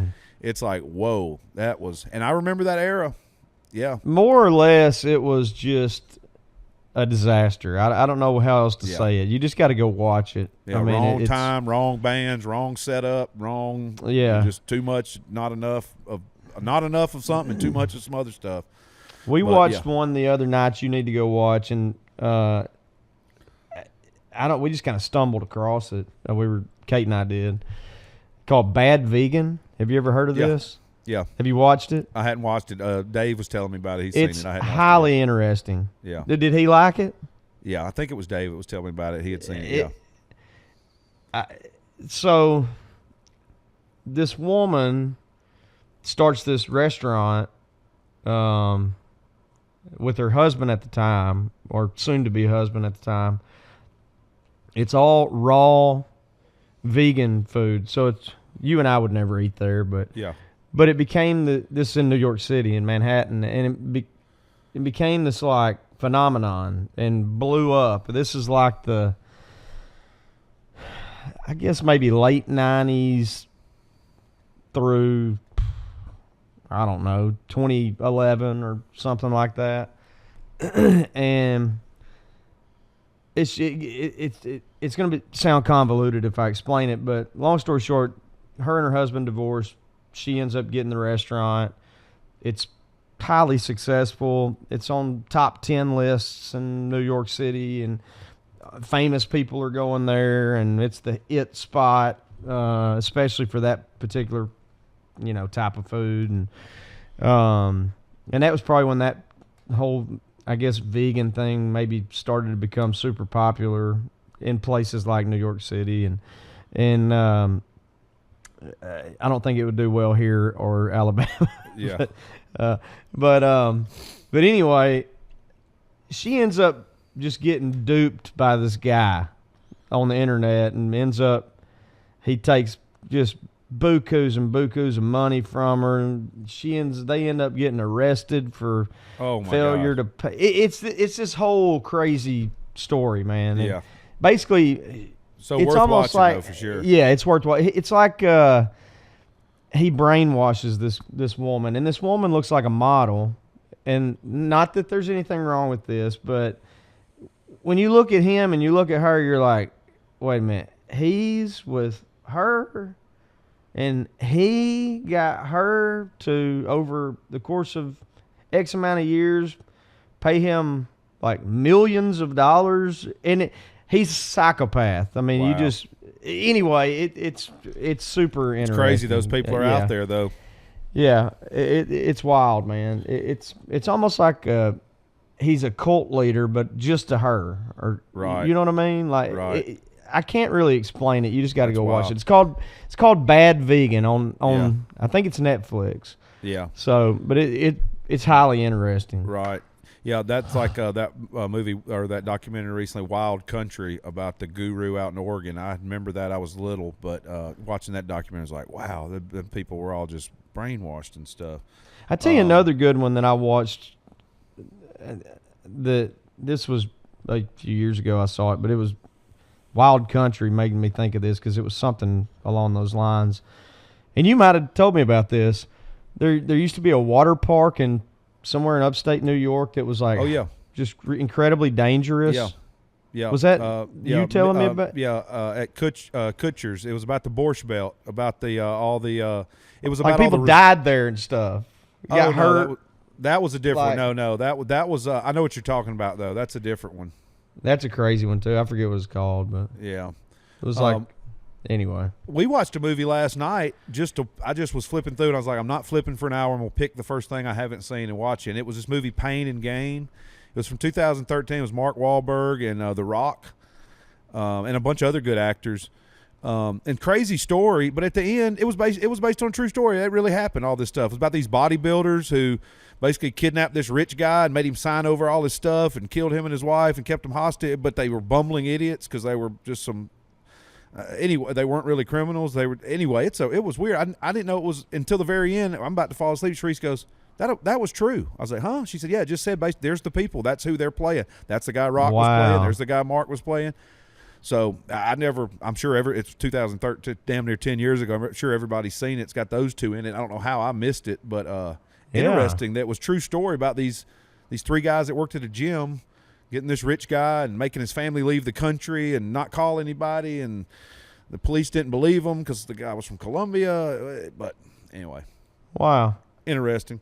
As we go on, next one I got here is my old buddy Marty Party, Chad Martin. He said, do you know, Justin, what was the first song they played for your first dance at your wedding? Do you remember what your first dance was with Kate at the wedding? Yeah, At Last. Ella. Oh Etta my James. gosh. Etta James, yeah. Etta James, yeah. Etta James, that's it, yeah. Yeah. At last, Ella my James. love has come along. My lonely days are over. And life is like a song. That was her choice. I didn't have anything to do with it. But That's a good it's one. a great song, though. Hey, Cadillac Records, Etta James. Man, she's got some. We'll go watch Etta James. Go on YouTube, and that first good clip of Etta James got her at a live show. Man, you want to talk about singing, buddy? I mean, that's speaking of Cadillac Records, that's a great movie we watched on the bus this year. Yeah. You had seen, I hadn't. Let's see here. Amy on Instagram sent me a picture here. It's me waiting for the new Justin Moore podcast episode. It's her sitting at her computer as a skeleton. We're back. That's funny. Let's see. Thank you for your patience. Hopefully Yes. you're listening right now. Let's see. As Long as You Love Me on Instagram. Missing the podcast. Yep, we're back. Someone sent me this. Tabitha, I believe, sent me this. Somebody pretending to be you on Instagram. I was scrolling my main page when I noticed your profile, how long you've been a fan of mine, all that stuff. Y'all, again, Justin's has got a blue check mark. If it ain't, there's no side pay. He doesn't do the main one. Cody goes through it with him. So don't get duped, y'all. He's not. Nobody's trying to talk to you on Instagram. So y'all, please go ahead and don't. I got a couple other ones here from the jrthehandler.com chat page, which I apologize. I haven't been much on social media the last couple months either. Just kind of taking a little self-imposed break from it. It's too much sometimes. You just gotta take a break from it. I miss having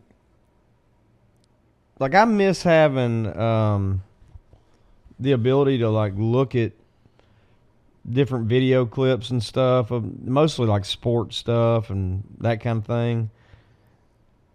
But the good of not having it totally outweighs that, because typically you're going to be able to Google if there's some video around. Like I'm usually going to be able to go look at it somehow, some other way. You know what I mean? Right. Like, so, so I've got a few on here I need to catch up on, and I apologize. This one's from June, which my bad on that.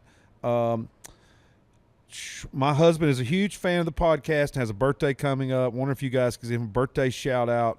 We're on a stretch of some bad luck and missed the JM show last week because of it. He has not missed an episode yet, so I know he'll be listening next week. His birthday is on 6/17. His name is Brandon, so that's Brandon Adams.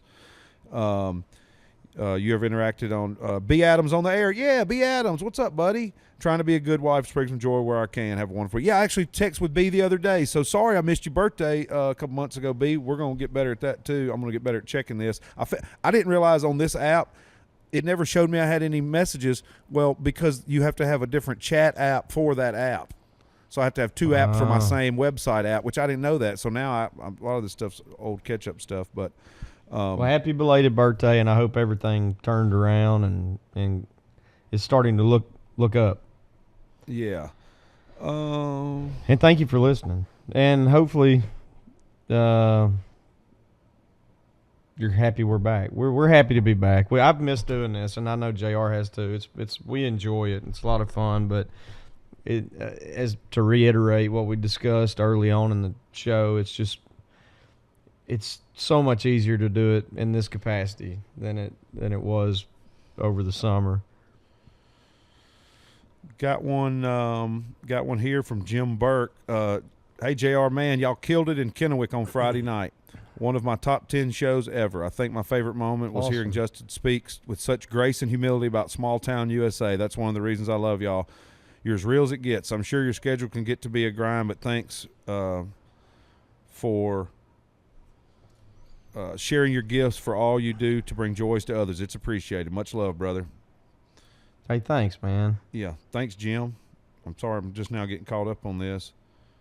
It's about the greatest hits vinyl being sold out. I think they got more of those back in, so y'all can check that out. Old buddy Ryan Penrose found me on here. What's up, Ryan? Thanks for always being a fan of the show. We've talked about this a few times. It says, but this is from C. Bell asking, JR, can you ask JM how he picks his set list for its shows? Looking forward to see you in Kansas. That was the one we had just done, I guess. And we've talked about it there a few times. It's kind of based on the parameters of what kind of time frame we have to work with, and then shuffling the songs everybody wants to hear and filling in some new stuff, and then trying to play some old fan favorites. Yeah, I mean, and in no way is this meant to be boastful whatsoever. It's more so meant to as being humbled by this and so thankful. But we've been blessed with, we probably have 20 hit records on the radio total, We're hopefully about to have our 11th number one, and there's probably 7, 8, 10 more that are, top 15, top 10, 5, whatever. And so, you pretty much, there's very little room to, unless you guys would rather hear something other than hits. It's more just kind of rearranging those in different ways, and pacing the show a little differently. Like right now, our show is, I believe, is paced really well, and it kind of, we start, here and kind of go up in energy as the show goes on to where, at least we believe that we peak at the end, if you will, as far as the excitement and stuff like that. So that's it. You try to pace a show, and you try to, to have moments where, you guys are holding lighters up in the air and thinking about maybe lost loved ones and reminiscing about times you had with them. And then there's moments where you're holding a beer in the air and cheersing with your buddy or your whoever you're with, and so it's all about dynamics and show pacing. But as far as the specific songs, we know going into it, there's, let's say, 15 songs you have to play, period, because you guys would be pissed if we didn't, or the majority would at least. If and I'm not comparing myself to them, but if Skinner don't play Sweet Home Alabama, everybody's gonna be pissed. So we got to play. Yeah. We got to play those, obviously, right. And then you try to sprinkle in a new song here or there, which we're doing. And then inevitably because there's a curfew everywhere we go, meaning like we can't just play for 4 hours every night. I mean, believe me, if my voice would hold up and we were allowed to do that, by all means, JR knows I'm kind of a marathon guy. Once I get up there and get rolling, I hate stopping, Yeah. But we're kind of at the mercy of venues and promoters and even city ordinances and Weather those and type everything things else, and yeah. weather. I mean, you kind of have to. And so, anyway, I'm maybe giving you a little too much information, but you kind of just try to change it up, and inevitably there are going to be songs that, you know, somebody wishes we'd have played that we didn't. But as far as old stuff, what we try to do, let's say old stuff that weren't singles on the radio, but we know that people love, like Flying Down a Back Road, for example. Bet of my Chevy. We try to just sprinkle those in, and you know, if we go to Kansas City tomorrow and play a show, we'll play, you know, a few of those, and then if we go back in 10 months to Kansas City, we may play a few different ones of those. And so we try to do things like that and try to just keep it fresh. We never want you guys to see the same show twice, unless you're coming to multiple shows in a row or something like that. We try not to come back to the same area 2 times in a row and play the same show, because I don't believe that's quite fair for us to do. Right.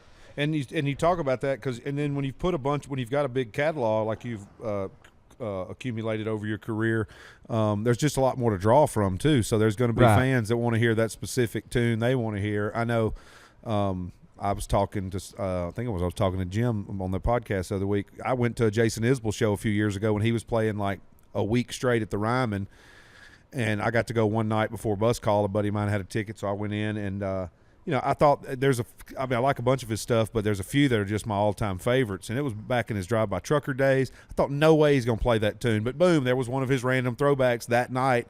I just happened to be, because, you know, he played 7 nights in a row, so I'm sure it was a different couple of throwbacks each night. Probably so, yeah. So I'm sure he didn't play the same show each night. No way. No, yeah. 100% sure not. So I just got lucky, and boom, there was that. But it was like you said, you just don't know. You must be present to win. That's why you got to go, because you don't know when they're going to play it. If I'd have went the night before, I wouldn't have, or the night after. But I was there that night, and that's what they do. And you know, and like I was saying with that, is your catalog deep, like a deep catalog. I hear people just scream out songs randomly, and sometimes it's not even something I'm familiar with, because it was before I worked for you, and I don't even hardly remember that song on an album of yours, you know, back then. What we're going to call this episode of the podcast, did you have Sunshine Babies? Yeah. Is that a tune? Yeah. And people will say that song out, and I'll hear you. I'll look and say, I don't even think we ever recorded that. Like, I mean, I don't think we ever played that live. I don't think we did maybe when that album came out. We probably played it a little bit. But here's a little more inside baseball for you. I hated that song. The more I hear it, I hate it. So that's probably why we don't play that one every night. That's another thing too. You don't play something you just don't want to play every night. Hell, I wrote it, I think, if I'm not mistaken. But I don't know. I thought it was a little cheesy. But that's at some shows. That's the song people will scream out. Yeah. You know, and you're like, wow, that's a random one, or this one, or that one. Yeah. And the other that's thing like is, me. I'm side stage going. Half the time, I don't even middle class money. And you're like, yeah. We ain't never.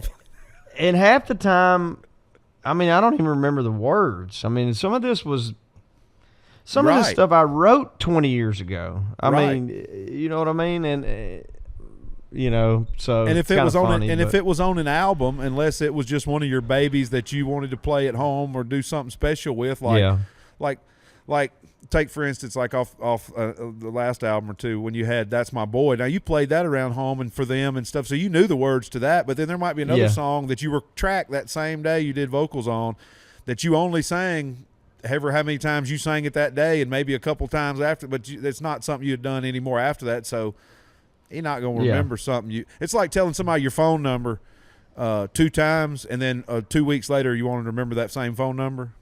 You know what I mean? It's because we're you know, and you know, as soon as we put an album out, we've probably already written the next album. Right. You know what I mean? We're usually one ahead. Right.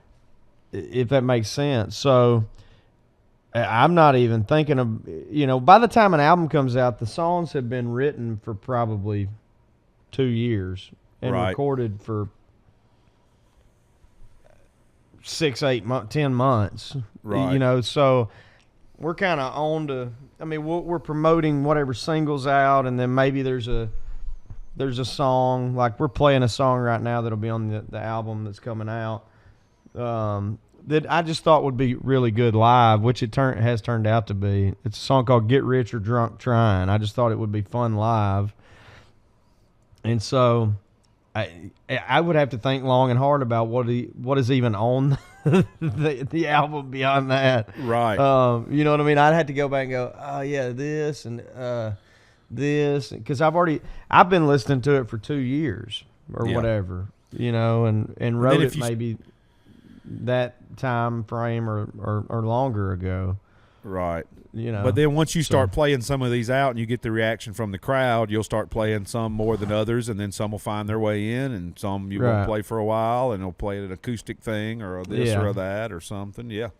And the other thing is with new music, I mean, you got to work on it with the band to play it full band. That's why a lot of times either new stuff, like brand new stuff, or really old stuff, right, I'll just maybe come out and play it acoustic because it's just easier. You know what I mean? Right. Rather than us spend a lot of time getting it together. Yeah, standing as a around trying to band, talk you about know. and figure it out. Waste 3 minutes on stage trying to figure it out instead of just doing that. Had another one here. Jason Bandit 01 Junior here sent me one. Said, "Hey JR and JM, I think would be awesome if you guys could get fellow Arkansan and NASCAR legend Mark Martin on the podcast." Yeah, I've thought about that. I don't know him. I'm kind of surprised we haven't had the opportunity to meet. And I know if I'm not mistaken, he's a big time rap fan. So I don't even know if he would even have a clue who I am. But where's he from? He's from, oh gosh, where's he from? Right down, I mean, not far. But he still lives here. Okay. God, where is he from? That's going to drive me insane. Hey, Somebody from Arkansas is screaming at the radio. Yeah. Or their phone right now. Hey, but that would be fun to get him. Country can live harmoniously. Oh yeah, absolutely. I'm just saying I don't know. You know if he even aware of or a fan or not. I mean, hey, I remember Snoop Dogg said, take me on your musical journey." That's right.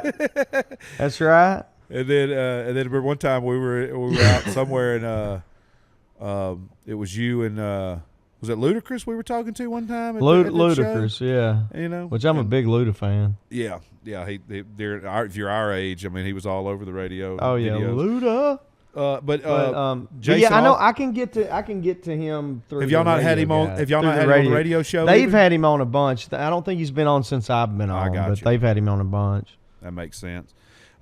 He said, also, I've heard you guys talk about Don Williams on the podcast. You need to hear Telly Savalas sing "Some Broken Hearts Never Mend." It was surprisingly great. Wow. I might have to go check that out. Yep, we'll check for some William Shatner singing Alan Jackson after that. Yeah, but I will check that out, Telly Savalas. I bet that's interesting. I had those. So y'all remember to send us questions, comments, any of that kind of stuff you have for the podcast. Use the hashtag Justin Moore Podcast. That kind of led me into something I was going to do. I was going to try to get up a list of, when we do have guests on, a couple of questions to ask each guest, like we do the birthday song and the Mount Rushmore deal. And I think one good one would be what the question we got to ask on here was, what would your walkout song be? Thought that would be a good question to start that with. So if anybody has any ideas for questions to ask on here, you send those to us using the hashtag Justin Moore Podcast or at jrthehandler.com on the chat page. And Ella's walk-up song, I should have mentioned this before. Ella's walk-up song, and you just mentioned Snoop, is a Snoop Dogg song. It's Snoop. Yep. Drop it like it's hot. When the pimp's in the crib, ma, drop it like it's hot. Yeah. Drop it like it's hot. So that'd be good to ask people that. But also, I thought, since you mentioned we were talking about Woodstock 99, if anybody was at Woodstock 99, send us any memories or anything you remember from that going to that festival. There's bound to be somebody somebody's been. And if not, I'll get my buddy Paul to tell us come on and tell the story. But yeah, I'd be interested in hearing some people we know.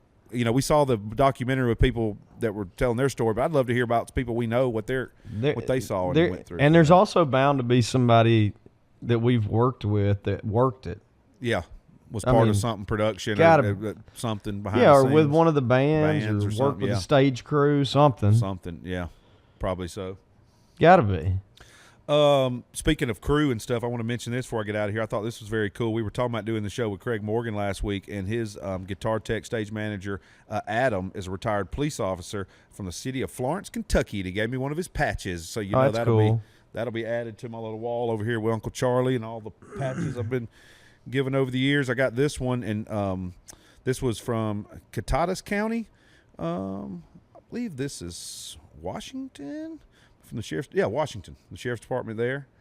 The officer gave me that. And then I also got one when we were in Virginia from the District of Columbia Fire and EMS Department, 150 years of service. Pretty cool. I'm going to put all these on my wall. But I want to say thank you to all our servicemen and women out there. Like I know Justin says it at the show, but all our first responders, police officers, all you guys and gals, thank you for what you do. I thank you for giving me these. It's awesome. I don't, too much really, but it's awesome, and it never goes unthought about around here how much y'all do. No. And it's just it's amazing to talk to these people. I love, like this past week we got to talk to some sheriffs and stuff, after the show and things like that. It's just always good to catch up, Yeah, and it always amazes you like how much like they thank us for what we do. We're like, we just act like idiots and sing. Like, yeah. Please don't thank me for anything. I'm just getting drunk, and no, y'all not going to arrest me tonight, hopefully. Yeah, I mean, so doing the same thing 15 years ago, worried about y'all were going to arrest me after the show. Yeah. Hey, and I got this from the I got this when we were I believe I got this when we were in Kansas City. Potawatomi Tribal Police coin. It's a new coin. There's one. That's put cool. one in your drawer on your bus. I know you keep these coins. I keep them in my backpack. Yeah, I put some new ones in there from that. Hey, I want to say shout out too. I'll have to know grab them. We've got some different stuff on the road over the last few months. A lot of your stuff you probably haven't even unpacked, like the spotted cow that's on the bus. I know you got all kinds of cool stuff on the bus. But I want to share this because we're almost to that time of the year because it's almost football season, boys and girls. But Man, we're 23 days away. I know. I got this from Farmhouse wow. Laser Cuts. My buddy. That's cool. Ohio, we got that. So that's going on the wall. But you know me, during the off season, I'll redo my whole studio again. That's way cool. And the guy built you in Arkansas when we were in Hiawassee, Georgia earlier this year, and he got me this year. Oh, wow. That's awesome. Yep. This is from Kevin That's good Sweat. work, man. Yeah, dude, it's awesome. And it's like multi-layered. This thing is heavy, too. Did I bring mine home, or is it on the bus? It's got to be at home somewhere. Because I you don't got know. yours in Hiawassee. Surely we. Yeah, I remember. That's when Bradley was with us. Yeah. Yep.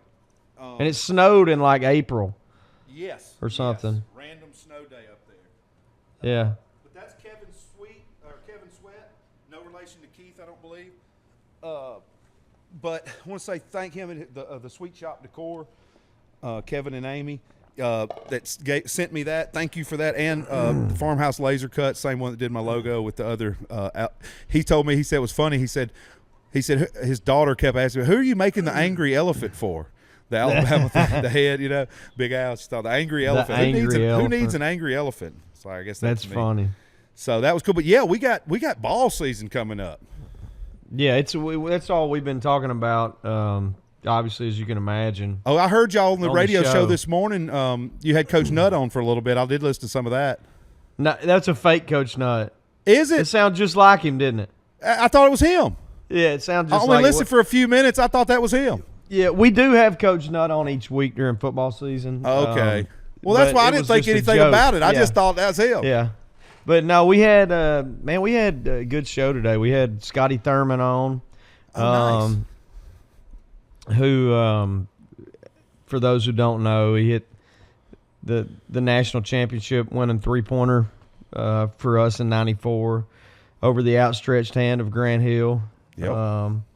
And he and I have known each other now for a little while, but, I grew up idolizing him. He's, I don't know, 7, 8 years older than me or whatever, I guess, something like that, because he was a sophomore at the time when we won. And, I mean, and then later on in life, we run into each other and hung out. But great guy. He was on the staff at Arkansas for under Mike Anderson for a while, coaching staff, and then He's currently the head basketball coach at a big 6A school here in Little Rock, or 7A school.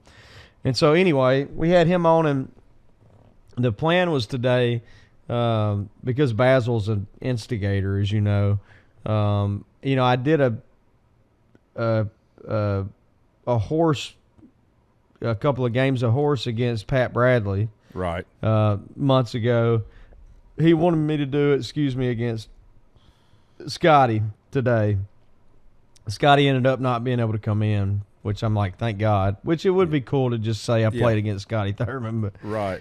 So he called in. We talked about that a little while. John Daly called in, so that was fun to catch up with him. He was himself, as you can imagine. Oh, yeah. JD. And by the way, have you seen the memes going around with him and Tiger from whatever tournament that was? Oh, yeah. I think it was maybe the Open or something over in wherever they were playing it this year. Right. But just so good. One of the ones I saw that was the funniest was like on Tiger, the husband you thought you were going to get, the husband you got was on John, and then another one was. On Tiger, it said SEC, and on John, it said Arkansas. So it was just, there's some funny ones, man. That's good. I forget stuff. who else we had on, but it was good. Everybody's fired up, getting ready for football season. Yeah. It's man, you know me. I'm honest. If we're gonna suck, I say it's gonna be tough. We're gonna suck. I mean, in the SEC West, it's always going to be tough. It doesn't matter who you are. I mean, even you can be Alabama, it's still tough. I mean, you know what I mean? It's just a gauntlet. But we got a pretty good squad, man. I think. Now that we won 9 games last year. I don't know that translates into more wins or maybe even less wins. You just never know how the games are going to play out. But this is the best team we'll put on the field in the last 10, 12 years. Easily the best team we'll put out there. The most talented, fastest, biggest, experienced, best by far. And we think we got the right coach now. Yeah, and so every week you're going to be playing somebody pretty much ranked, or that certainly can beat you. I mean, hell, we open up. I don't know why we do this to ourselves. We open up with Cincinnati, who was in the playoff last year. And then in the middle part of the season, we go to BYU, who's 22-4 in the last 2 seasons. Wow. And we go there in between 2 SEC. I don't know why we're doing this to ourselves, but I don't know. We'll see. So the point is, the schedule's ridiculous, but we're going to have a chance to win every game. I mean, I would even include Alabama in that, because we got y'all at home, and outside of A&M and Georgia, we played y'all better than anybody last year. Oh yeah. I'm not saying we're going to win, but I wouldn't say there's no possible way. I mean, Right. So, oh yeah, for sure. Yeah, so we've got. We start out Utah State at the house, then we go to Texas, then we have UL Monroe, then Vandy, then we go to Arkansas, which that's the first weekend of October. Y'all got Alabama. Vandy before us? Yep. Damn it. And then A&M the next week, then you couldn't Tennessee. have A&M before us. Then A&M, then Tennessee, then Mississippi State, then LSU, then Ole Miss, then Austin Peay, then Auburn. Yeah. Who y'all got in the East this year? Florida. Tennessee. You should have one more. Vandy. Vandy, okay. Yep. Yeah. Then We Ole somehow Miss, never get Ole to Miss, LSU, play Vandy. A&M. That But used to be a it's- rival back in the day, from what I've heard. That What? Alabama Vandy was a rival, like back in the day. In football? Yeah, I think it was during the time there was a stretch there where Alabama and Auburn didn't play the Iron Bowl for 20-something years or so, and I think Vandy might have become a rival during that time, because they did have some good years. I mean, I mean, wow. they're terrible now, but back I think they were national championship competitors. Certain decades back in the day. Really? Yeah, I think so. I've never known that. I think so. I gotta go look that up. I may be totally wrong. I need to ask somebody about that, but I want to say I've heard people tell the stories about Vandy almost was the rival instead of Tennessee at one point, and then Tennessee and wow, long-time rival. Well, the stuff I've read about y'all and heard about y'all is that this might be this is just so silly to even think about, but that could be the best defense Saban's had at Alabama. I mean, of all the incredible defenses y'all have had, can you imagine? Yeah. You just got to hope everybody shows up healthy and ready to go. I mean, and look at Auburn. Their quarterback got busted for something and was in jail the night before their first practice. I mean, you just never know. I mean, it could go down. Learned it at LSU and took it to Auburn. To Auburn, yeah. I mean, that's transferred to prerequisite, so right? Did the kid that and I forget it was Mechie? Is he the one that got hurt last year? Yeah, but he's gone. He's in the league. That's what I was going to say. Did he end up? Yeah.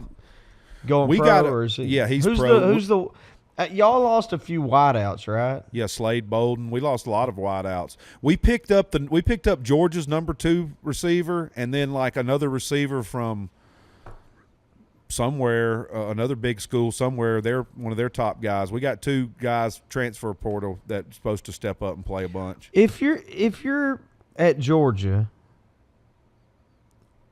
and you're the number 2 receiver. Yeah, you go play for the team you beat. That's crazy to me, but hey, glad to have him. Hope it works out. Yeah, I mean, maybe it's to be. Maybe he's got a shot to be the number 1 guy. I don't. It's so wild to me. Like maybe he knows he wants to be on the championship team 2 years in a row. Yeah, maybe that could be too. I mean, ain't many people done that lately. It's wild, man. Because I mean, so that's a starter from Georgia. Mm-hmm. If you're the number 2, you were a starter. So we got a guy to transfer that started in Georgia's secondary. I think he's either a nickel or a safety or I don't know. Whatever. He started every game. And why would he come to Arkansas? I just don't get it. Then we had 2 guys in our secondary that started every game for us, transferred to LSU, and we got a secondary guy that started at every game at LSU that transferred to us. It's crazy. I mean, it's just insane. It's like we just traded. I mean, it's too whatever, much. But they have to have a whole nother analytical discussion on who the best transfer portal guys are going to be, not just the draft pick or the recruits. So, but anyway, we'll get more on that as the next few weeks. We can ease off the football. Yeah, we're we're about 23 to ramp that up full speed. Yeah, we're 23 days out, so we're 3 weeks, man. It'll get ramped rocking. up. Well, before I get off on that, I want to say best wish to Eli Gold. Hopefully he gets he's going to miss the first of the season. What's the deal? Do you know? It's some health issues. Just saw the report he was going to miss part of the season, but I didn't see why. Yeah, and he since 1990 or since 1988 he had 409 games called, and then he got COVID in 2020 and had to miss some. Legend. It just says health issues. I hadn't heard any underground what it really is or anything, but healthy. But hopefully it's nothing major, and he'll just miss a few games and come back. It's gonna be why? Because I've told you before, I usually sync and pause the game with the radio because I'd rather hear the radio announcers than the TV announcers. Same. That's going to be weird. I mean, because half the time I didn't even watch the game. Since I've been on the road as an adult on Saturdays, we're either driving to a gig or doing. I listened to it as many games as I've watched sitting there. So there's something neat about listening to a game. I love listening to baseball, but there's something about your guy. Yeah. Like we had our Eli Gold, if you will, all throughout my childhood until I was, 20 or something. He died, unfortunately, in a car accident coming home from a game. His name was Paul Ills, but he was like our long time, whatever. And our current guy now, you've met him. He's come to shows. He's great and does a great job. But there's something about your guy. Mm-hmm. When you're a kid, when you first become a fan. And there's a comfort of, their rhythm and how they call the plays. And certainly, Gold is and a you legend. think he's been there. And he did NASCAR. Yeah.